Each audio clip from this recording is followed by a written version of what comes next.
Nous allons passer au dernier intervenant de la matinée, pas des moindres. Je parle donc du professeur Bruno Pi, qui nous parlera, donc, qui est professeur de droit privé et sciences criminelles, Université de Lorraine, faculté de droit de Nancy.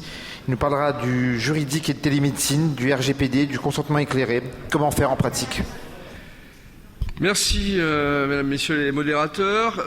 3 mots pour commencer ce propos. D'abord, pour dire que, à la demande des organisateurs, j'ai doublé ma capacité de PowerPoint. Vous aurez droit à 6 diapos aujourd'hui.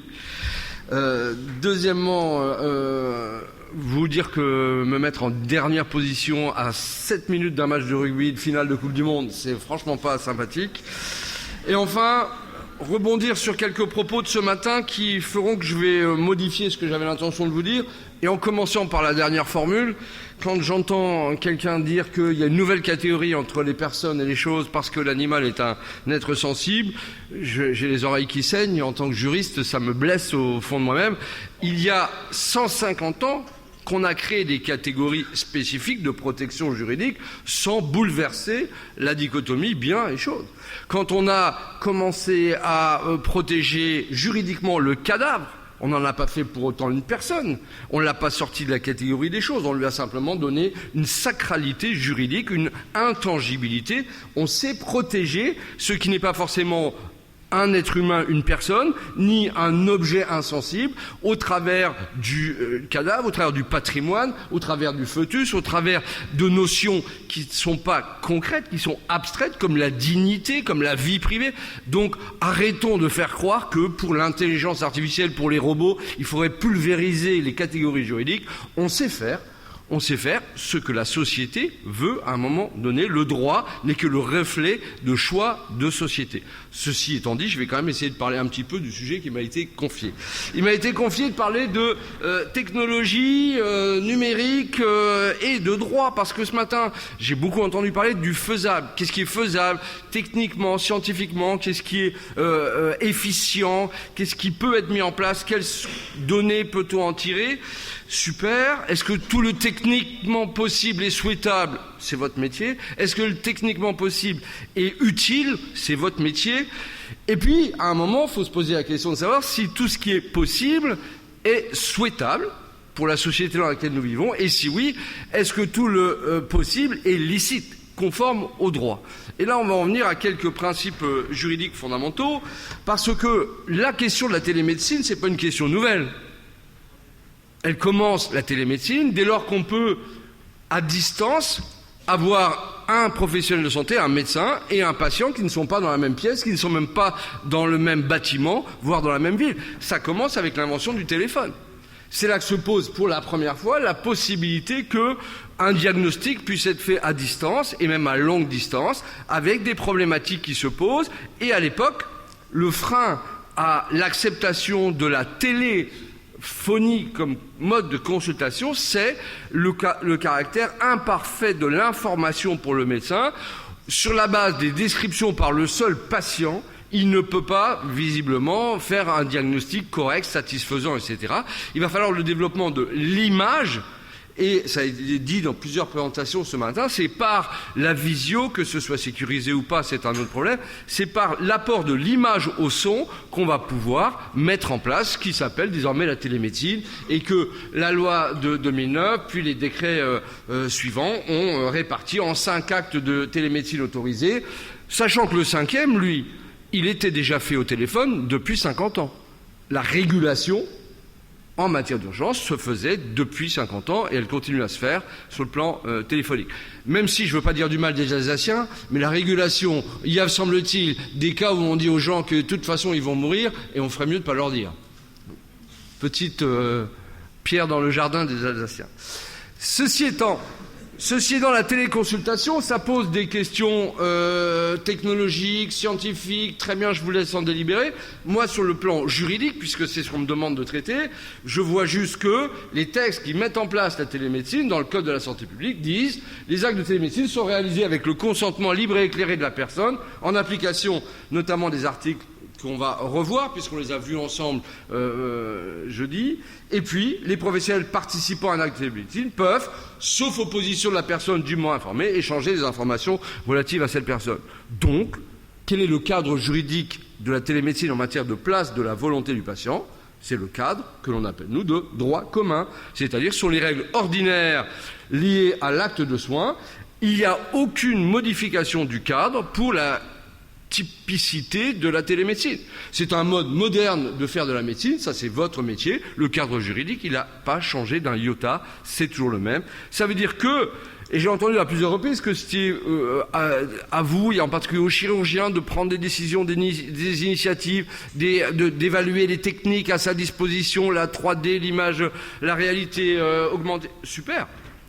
Mais à un moment ou à un autre, il y a la question, non pas de l'avis du patient, non pas seulement de l'information du patient, il y a juste la question de l'autonomie du patient et de son choix par l'expression d'un consentement. Juste petit rappel historique, premier code de déontologie 1947, qu'est-ce qu'il dit au sujet du consentement du patient? Quasiment rien. Il dit, je vous donne les mots de l'époque, le médecin doit s'efforcer d'imposer l'exécution de sa décision. 1947, imposer l'exécution de sa décision. C'est l'époque où le médecin étant sachant et décidant de tout. Des techniques, des choix, des voies opératoires, des médicaments, il décide. Et le patient, eh bien, il est dans une relation asymétrique. Parce que c'est la société de l'époque.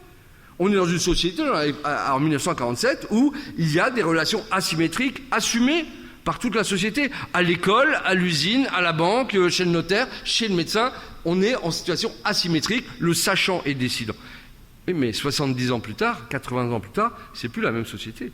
Aujourd'hui, quelles sont les règles qui s'appliquent à l'acte de droit commun, mais aussi à l'acte en télémédecine? C'est le consentement libre et éclairé. Je vous engage en particulier à relire l'article qui dit qu'aucun acte médical ni aucun traitement ne peut être pratiqué sans le consentement libre et éclairé, et ce consentement peut être retiré à tout moment. Ça veut dire que sur ce premier point, télémédecine, mon médecin me propose une téléexpertise, acceptez-vous que je communique avec l'expert qui est à Toulouse sur votre cas et que je lui envoie des images ou vos biologies, etc.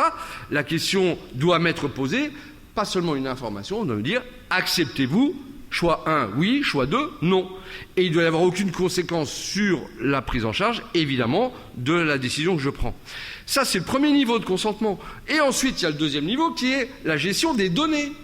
Et ce sont deux niveaux de consentement différents. Il y a, en gros, pour faire simple, le consentement pour accéder à mon corps et aux informations sur mon corps. Et ensuite, il y a le consentement au traitement de ces données, au stockage, à l'archivage, à la transmission, etc.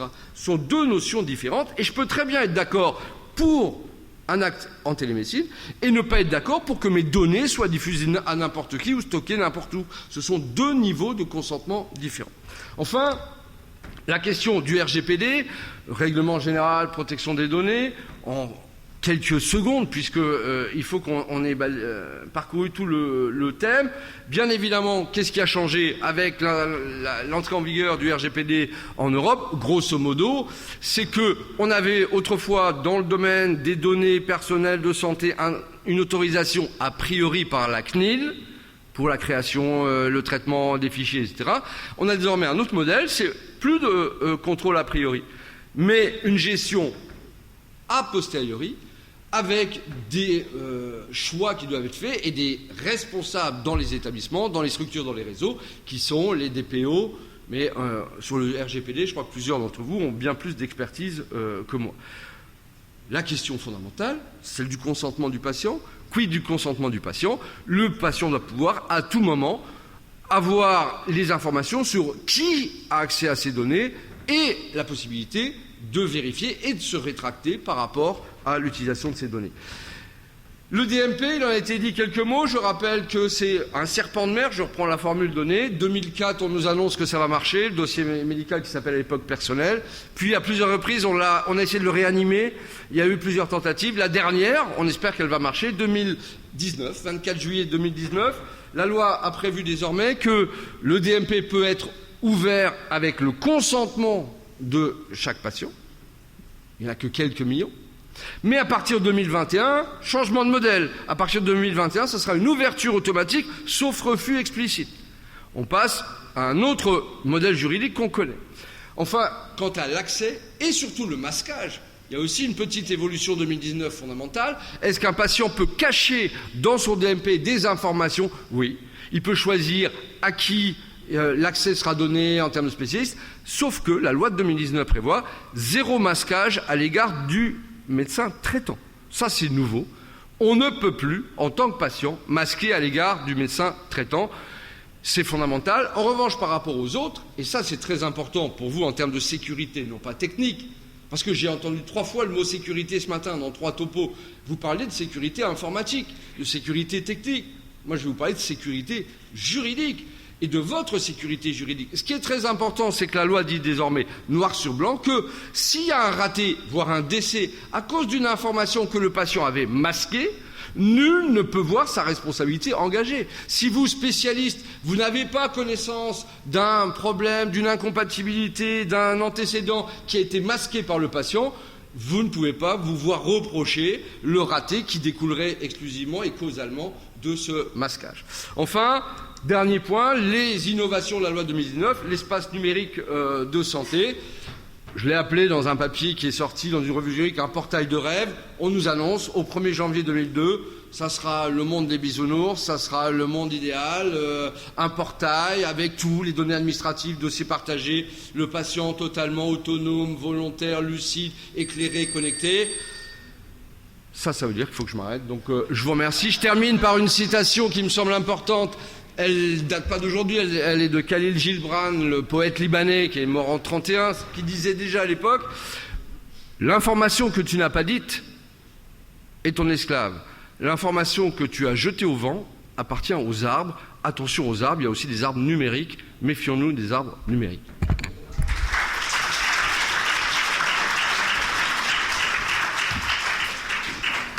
Merci beaucoup Bruno pour ce brillant exposé dans les temps. Des questions? Une question de Dr Manche. Oui, vous dites que le médecin traitant détient les informations, mais en tant que médecin traitant, si j'envoie mon patient au spécialiste, comment est-ce que les données peuvent être masquées pour le spécialiste? Et est-ce que la responsabilité du généraliste, dans ce cas, n'est pas engagée, puisque moi, je suis censée détenir les informations? Alors, en termes de responsabilité, pour faire vraiment court, ça supposait qu'on prenne le temps, on ne l'a pas, il est fondamental de rappeler à chacun des professionnels de santé que vous êtes qu'il n'y a de responsabilité qu'individuelle. Ce qui veut dire que quand il y a une chaîne d'interaction, c'est l'éternel débat avec le juriste. Oui, mais s'il y a un anesthésiste, un chirurgien et un vasculaire et qu'il y a un mort, c'est qui le responsable? Moi, ma réponse, elle est à chaque fois la même. Chacun de ceux qui est intervenu dans la chaîne assumera ce qu'il a fait par rapport au périmètre d'information qui était les siennes. Le généraliste qui envoie son patient, qui l'adresse en version papier, avant le numérique, à un spécialiste, il faut aller voir le cardiologue, aller faire une radio, etc. Si le patient fait n'importe quoi, et par exemple rien, il garde la pose sur son frigo et ne va jamais voir son cardiologue, et 3 jours après, fait un infarctus, est-ce que le généraliste peut voir sa responsabilité engagée parce que son patient est mort?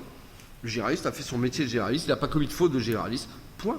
Le patient qui ne va pas voir le spécialiste, le patient qui masque des informations spécifiques, le patient qui ment, allons jusqu'au bout, est-ce que le patient a le droit de mentir? Ben oui, simplement il assume les conséquences de son mensonge. Point. On a vu la question des traitements et du patch qui suit dans le tube si on a bien pris le traitement et qui envoie au médecin. L'observance contrôlée, etc. Moi, juriste, ça m'effraie. Le seul contrôle électronique à distance que je connaisse s'appelle le bracelet électronique.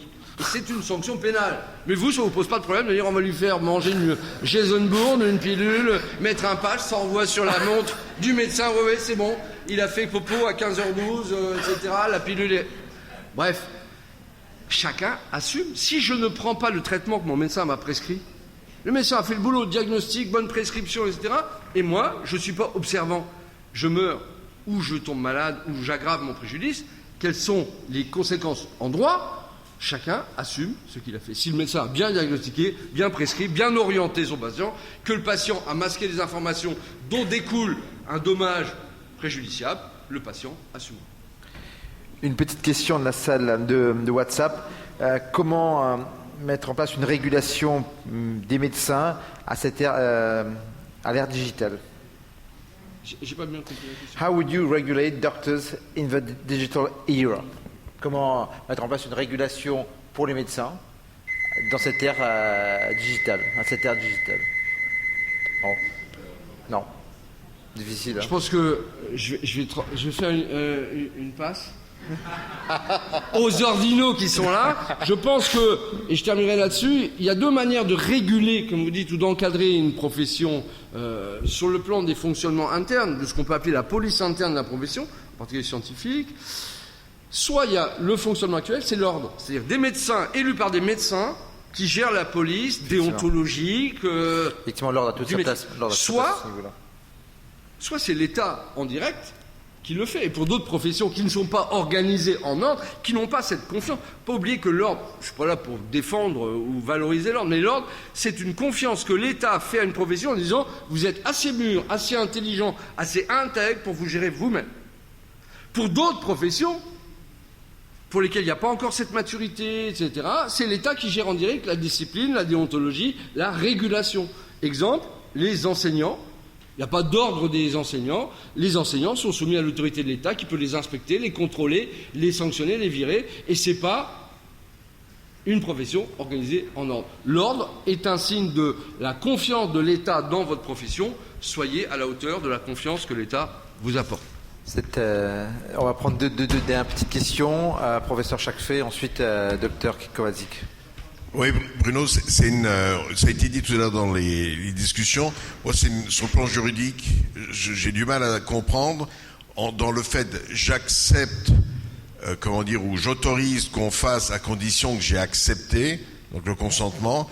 Et là, quand tu parlais du dossier, c'est que j'autorise, c'est autorisé à condition que je n'ai pas refusé. C'est quoi moi, je trouve. À quoi? Est-ce que c'est des champs d'application différents? Je trouve ça un peu à la limite hypocrite ou arrangeant. Ce sont deux mécanismes juridiques qu'on connaît selon les institutions et au-delà de la santé évidemment. C'est le consentement explicite ou le consentement présumé.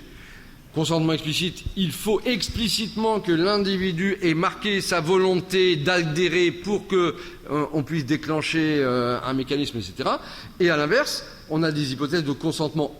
Exemple de consentement explicite, le mariage. L'officier d'état civil doit publiquement demander « Mademoiselle Chomby, acceptez-vous de prendre pour époux Monsieur Tartemol, ici présent ?» Et il doit y avoir un signe explicite, non ambigu d'adhésion, consentement explicite. Et puis il y a des cas de consentement implicite. Par exemple, quand vous utilisez votre carte bancaire sans contact, c'est un consentement implicite au paiement. Par le simple geste que vous faites, ou même dans certains cas par un clic, etc., on a des consentements implicites qui sont donnés à l'exploitation d'une information financière, économique ou autre. Donc, on a les deux systèmes, consentement explicite, implicite, en fonction des impératifs. Et on l'a vu pour le secret partagé, quand c'est dans l'équipe de soins, consentement implicite, sauf refus, on peut partager. Hors équipe de soins, il faut un consentement explicite. Et pour le même dossier, en 2019, ce sera explicite et en 22 implicite. Bien sûr, bien sûr. Pour l'ouverture. C'est-à-dire que tous les dossiers jusqu'en 2022 demandent un consentement explicite.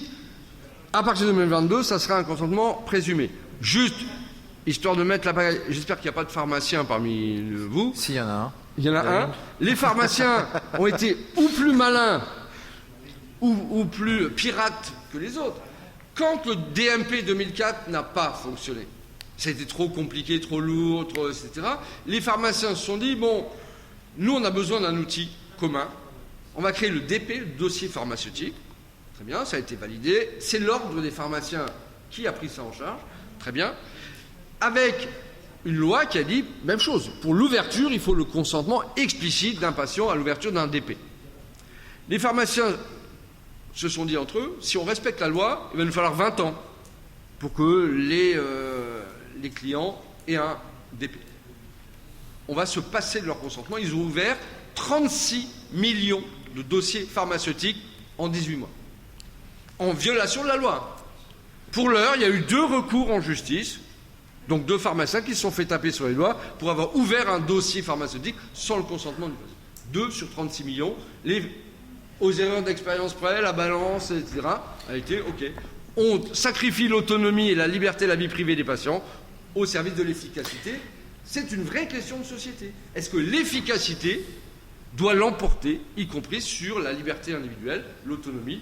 C'est un problème de valeur, c'est pas un problème de technique. Dernière question du docteur Kovacic avec une réponse courte. Non, en fait, c'est pas une question, c'est que je reprends un peu sur ce que tu disais, c'était plutôt à toi la réponse. J'ai parlé tout à l'heure d'Altastrada et j'ai pas eu le temps de développer, mais la pépite qui est dans cette plateforme, c'est surtout qu'elle a été axée sur le patient. Et donc la question que tu posais, c'est effectivement, ce patient pourra avoir accès à son dossier, qui est DMP compatible bien entendu, parce que sinon on ne peut pas, CNIL, tout ce que vous voulez, hein, RGPD, tout là. Et en fait du coup ça permettra qu'effectivement le patient puisse dire oui je veux bien que ces données-là, il pourra aller les voir, la fiche de synthèse, il pourra dire oui je veux bien partager ces données avec un tel, et une fois qu'il a fini la consultation, il peut décocher l'ouverture. Et donc effectivement ça libérera les généralistes. Alors Altastrada va être mis en expérimentation que dans l'Ouest pour l'instant, désolé pour les autres, pour une fois c'est pas dans l'Est, vous voyez, donc que dans l'Ouest, mais après j'allais dire la balle est dans votre camp, si vous voulez l'utiliser, effectivement, on avait eu avec professeur Pi une formation, ça m'avait sensibilisé à cet accès du patient, c'est le patient actuellement qui va de toute façon indirectement nous influencer sur notre comportement et sur la maîtrise des données. Merci beaucoup, merci pour cette belle session, merci à vous. Je vous invite donc à rejoindre le restaurant principal et pour ceux qui veulent voir le match de rugby. Et on reprend à 16h en plénière et il y a le Sympo Unime qui est prévu de 14h45 à 15h45 en salle Ravane.